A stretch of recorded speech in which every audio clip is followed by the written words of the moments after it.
Hello, this is Stephen Seeloff. It is October 2020, and I am interviewing today the members of the Oral History Association's Metadata Task Force and the Metropolitan New York Library Council, otherwise known as Metro members, to talk about an exciting new partnership between OHA and Metro. So to get things started today, I think I'm going to ask OHA Metadata Task Force member Lauren Cada. Hello, Lauren. Just to tell us a little bit about the Metadata Task Force. Who is the task force and why are they interested in metadata? Yeah, thanks, Stephen.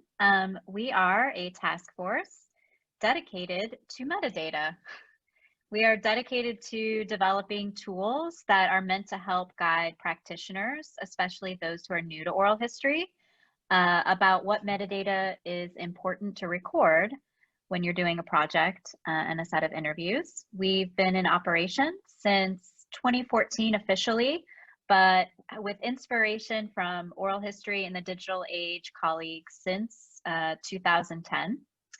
And we're really in business because we believe strongly that metadata is important for discoverability, accessibility, and understanding for oral history projects. Thank you, Lauren. Okay, I think I'll ask the next member of the task force, JC Voss. JC, can you talk a little bit about what the Oral History Association's Metadata Task Force has been working on recently and what its goals are for the rest of this year and into next year? Okay, so we had two main goals for 2020. First, after we conducted 2 phases of a survey about oral history description and metadata practices, we wanted to publish a survey report of our findings. So the report is in its very final stages, and we expect to publish it as a white paper on the OHA website by the end of the year. Our second goal was to try to find some dynamic way for people to interact with the comprehensive set of oral history metadata elements and the persona builder tool that we've developed, which is where Metro comes in. So you'll hear more about that in just a second. And looking to the future, one immediate goal is to have usability testing on the Archipelago site to help fine tune it, just make sure it's working as we expect it to work. So if you're interested in being a tester, let us know. And we're also interested in seeking grant funding to support the development of metadata mappings or crosswalks in between our element set and other standards like Dublin Core, which we hope will be really useful to a variety of practitioners.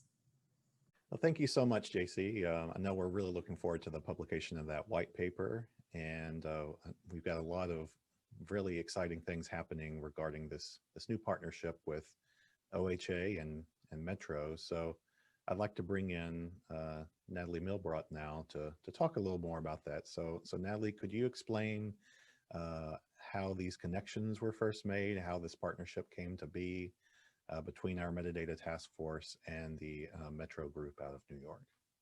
Thanks, Stephen. Yeah, the reason that we got involved with working with Metro is because the institution that I work for, the Queens Public Library, is a member of the Metropolitan New York Library Council's membership. So they developed the software Archipelago to serve their membership, and they're using it as a platform for digital archives that their different member institutions have. And because I was, involved with that effort and knew about it, I thought it might be a good tool for what we were trying to do as a task force.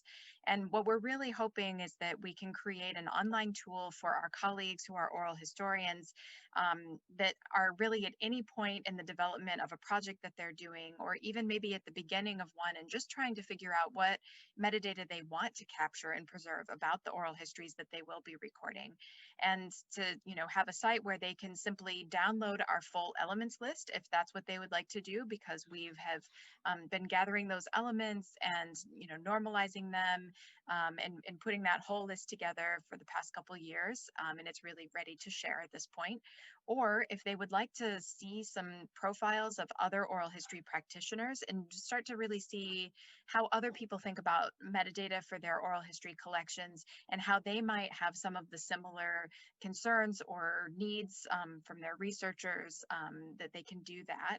And also that they can use an oral history element metadata picker tool that would allow them to select some of the elements from the list according to their particular needs at their organization, that they could do that too, and then be able to export just a set of the elements that they want in a CSV file or a PDF, so that they could use it and have some good internal conversations with the teams that they're working on.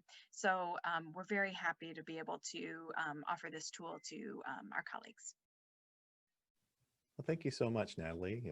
Certainly a fortuitous partnership here between OHA and Metro, and a lot of great work is going into the tool already. We are happy to be joined today by a member of the Metro team, actually, Diego. So Diego, I was wondering if you could just introduce yourself and your role with Metro and Archipelago, and just share your perspective on why you and the team are interested in partnering with the OHA in this endeavor, and what Archipelago is looking to produce as part of this. Thank you, Stephen. So my name is Diego Pino Navarro. I'm the Assistant Director of Digital Strategy at Metro, and I'm also like a software developer and the main architect of Archipelago. Archipelago is like a software that we like developing for the last 2 years that aims to actually like bring back control and identity respect when doing metadata tasks in general. So it's like meant as like a repository system, but also as a tool that allows to explore different like existing workflows and analog ways of doing things through a platform that can actually model those like decisions and also like those choices of metadata. So when Nathalie approached us, because she's also like part of the Archipelago Advisory Board, with the idea of like building a tool where people can actually like choose elements that are not yet mapped to a formal schema, we thought this like the perfect use case, actually a dream use case, right? Because we really aim on like making Archipelago not only like an end system where you actually put your things in your digital objects, but also an exploration tool, right?